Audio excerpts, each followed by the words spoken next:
Hello and welcome. My name is Paul Ryder, and in this video we're going to talk about 6 very specific emotionally manipulative behaviours, and more importantly the emotional vulnerability that they look for in their target. Now you're going to find out all the way through this that I talk about emotionally manipulative behaviour, not that I'm going to call somebody a narcissist. Unfortunately, and this is a real challenge that you see online today, a lot of people, what I call as guru emotionally manipulative behaviours, will go, the narcissist this, the narcissist that. 10 top tips to deal with a narcissist. 10 top tips to deal with a gaslighter. But what you're going to find out as we go through this particular video is simply calling somebody a narcissist or a gaslighter is too vague.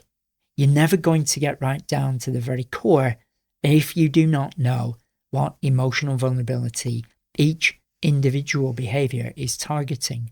And that's why you might have somebody in your life that antagonises you in some way, but that person doesn't antagonise other people. Why is that? Because if they were just a narcissist, wouldn't they attack everybody, and wouldn't everybody feel the same way that you do? Or you might see it in other people. Somebody could say something to one person, they could be absolutely overwhelmed, angry or sad or whatever it may be. But when you talk to that individual, it doesn't affect you. Again, because emotionally manipulative behaviour is very specific and looking for emotional vulnerabilities in their target. Now, one thing that you need to understand here is that emotionally manipulative behaviour hides in plain sight. And this is why so many people can use it and then claim that they're not using emotional manipulative behaviour. And it's so difficult to ascertain, well, are they or not, even though it might be affecting you. So all the way through this, keep in mind that we're not going to use generic terms like the narcissist and give you 10 top tips to stop them in their tracks. We're going to look at what emotional manipulative behaviour is being used, what it's going for in their target, as in the emotional vulnerability, and obviously more importantly, how to protect yourself should it be happening to you. Now, before we even get into this video, one most important thing I need to share with you, people are traumatized. So if you meet a person who uses emotional manipulative behavior in you, you are looking at a person who's had something going on in the past. They are overwhelmed. They have got low self-worth, low self-esteem, or whatever it may be. They might cover it up with a very loud noise or a very charismatic tone. But underneath, they are traumatized in some way. And then they use emotionally manipulative behavior to control other people so they feel safe. Because a person who is traumatized has a low bandwidth. So what they are going to do is try to control other people through emotionally manipulative behavior. So they feel safer because there are less moving parts. Now, I'm going to be making a lot more videos about this anyway, so this is just an introduction into the SIP. A quick disclaimer before we begin. The content or information in these videos is for educational and informational purposes only. It is your responsibility what you do with this information. If you are struggling or feeling overwhelmed, it is recommended that you seek professional, direct support specific to the area of your concern. So once again, just remember at all times, if a person's using emotional manipulative behavior to you, it is that they are traumatized and they are using this behavior like a clothes, if you will. They put on clothes to keep themselves safe, or a suit of armor, if you will.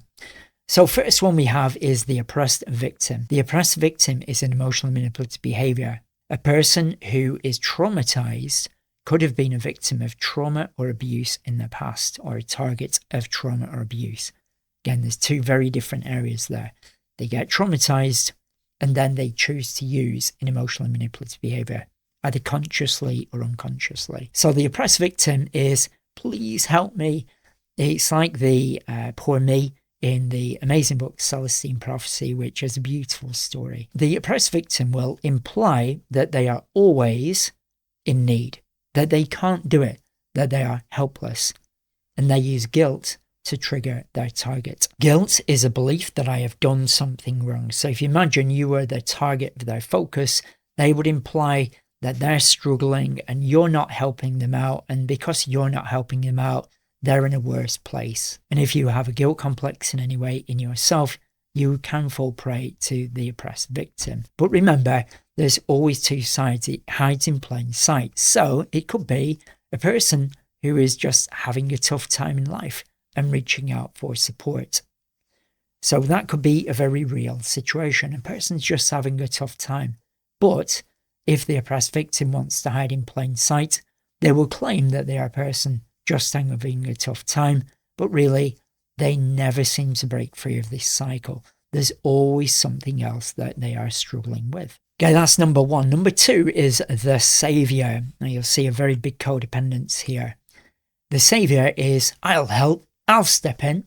Now there are many subgenres of each one of these emotional manipulative behaviours. So it could be a significant savior where a person feels, I'm important because I rescue everybody. Or it could be a reluctant savior where a person had an absent parent, for example, and they felt that they needed to be there for that parent in order to feel safe. So the savior is overly supportive to enable helplessness in their target.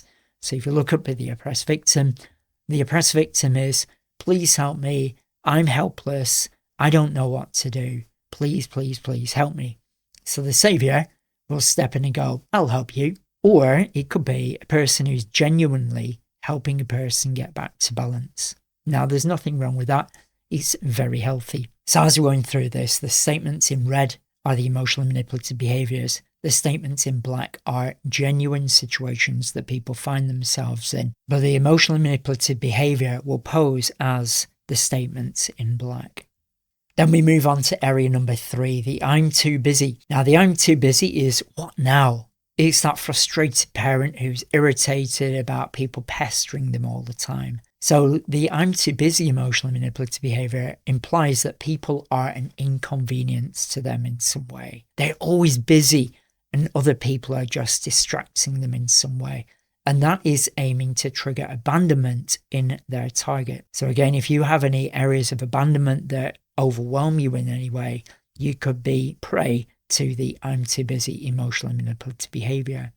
The alternative to that is it could just be a person who's really busy in life, or they just don't want to connect to another person in some way. We don't have to be best friends and give attention to everybody. However, if we look at this now, if you imagine a person who's got an oppressive victim emotional manipulative behaviour, and they come across a person who is just very busy, or they just don't want to connect to that individual for whatever reason it might be, which is perfectly fine, the oppressed victim might claim that the person is using an I'm too busy emotional manipulative behaviour, when really they might not be. So can you see now how complex this area is, and we always need to understand their emotional vulnerabilities, and is it a genuine situation where that person might not want to connect, or is it that they are using emotional manipulative behaviour to trigger a vulnerability so they keep giving them attention? Okay, now number 4 is the fault finder. Now this is everywhere.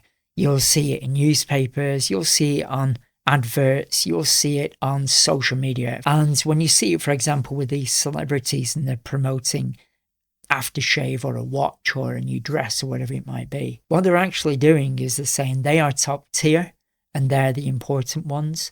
And if you don't buy this dress or watch or whatever they're selling, then you're not as important as they are.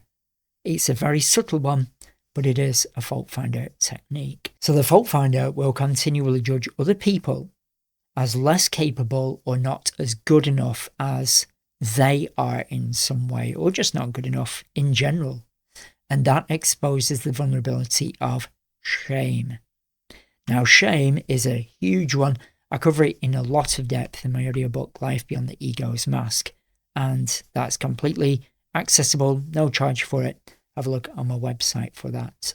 So shame is a belief I am something wrong.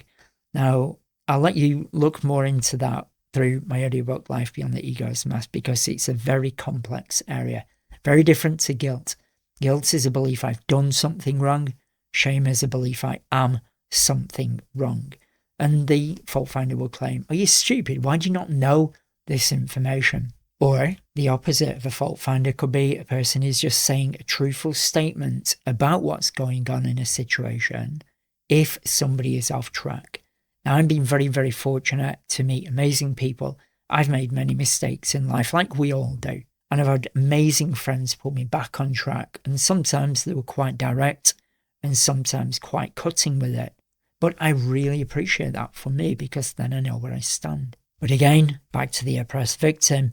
If somebody is being direct and saying, look, you're using an oppressed victim emotional manipulative behaviour here, somebody using the oppressed victim emotional manipulative behaviour might come back and say, you're being a fault finder, thereby twisting it into something it's not. Can you see now what I say when it's emotionally manipulative behaviour hides in plain sight? It is a game of shadows. Then number 5, the imposer. Now you're going to hear me talk about this a lot on this channel.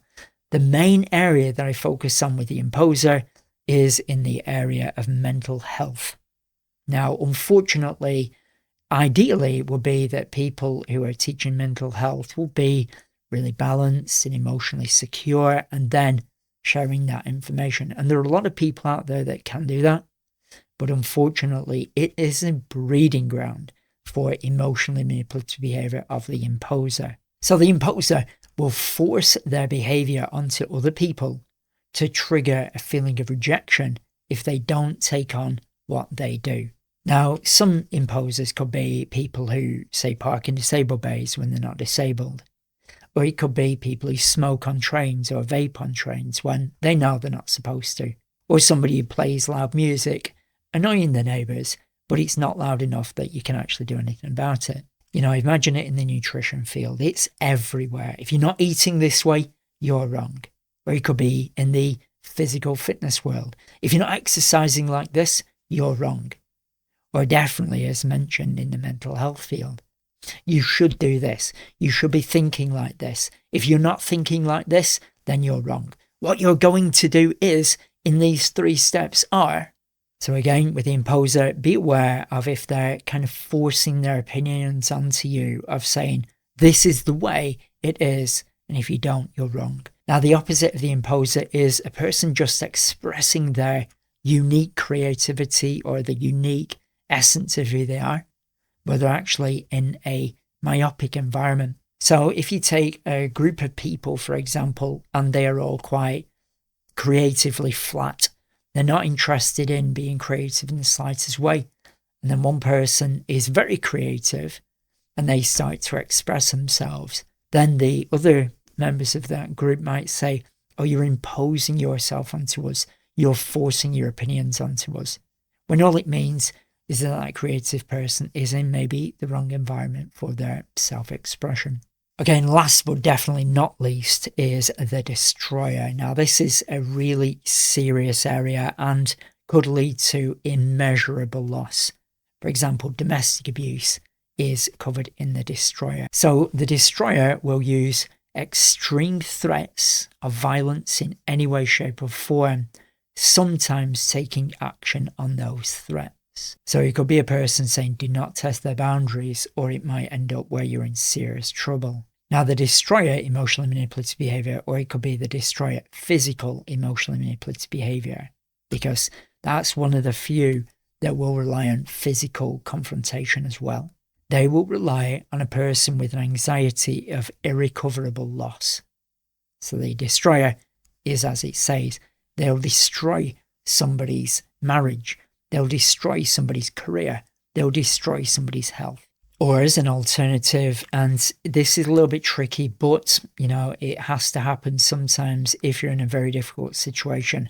The destroyer could be resorting to the destroyer technique to keep themselves safe. So, for example, if they're getting mugged and they start physically attacking the other person to defend themselves, then that is self-defense. It might be seen as a destroyer, but it's not an emotional manipulative behavior. It's them keeping themselves safe. Okay, so that's all 6 emotionally manipulative behaviors covered. Now, in my online course, How to Communicate with Emotionally Manipulative Behavior, I go into this in a great depth because, again, you need to understand the whole picture. It's not just a simple case of calling somebody a narcissist. You will never really get long-term results just simply calling somebody a narcissist. It's too vague and it will lead you down a path. So in this video, my aim was to explain not only the emotional manipulative behaviors, but what emotional vulnerability they are relying on in their target. But also you can see now that emotional manipulative behavior hides in plain sight. It's an emotional manipulative behavior, but they will always claim that no, they're not. It's just a part of reality. The oppressed victim isn't doing that all the time. It's only temporary. The I'm too busy isn't triggering abandonment in their target. They're just really busy. The fault finder isn't triggering shame in another person. It's just that they're telling you the truth. They're speaking their truth, where really something else is going on behind the scenes. So the one thing that I would suggest for yourself is write these down, reflect on which one of these you might find yourself falling prey to. Be aware, emotionally manipulative behavior hides in plain sight. It's kind of like carbon monoxide. You can't see it, you can't smell it, but you will get ill. So I'm going to draw to a close there because there's a lot of information in this video. So in summary, remember, there are 6 emotionally manipulative behaviors, not just simple case calling somebody a narcissist. Emotionally manipulative behavior hides in plain sight. Each specific emotionally manipulative behavior will rely on a different emotional vulnerability in their target. So from now, write them all down, reflect on where you can see these appearing in your own life, and look at which emotional vulnerabilities you're holding in yourself and which you may fall prey to if anybody uses these emotionally manipulative behaviors in your life.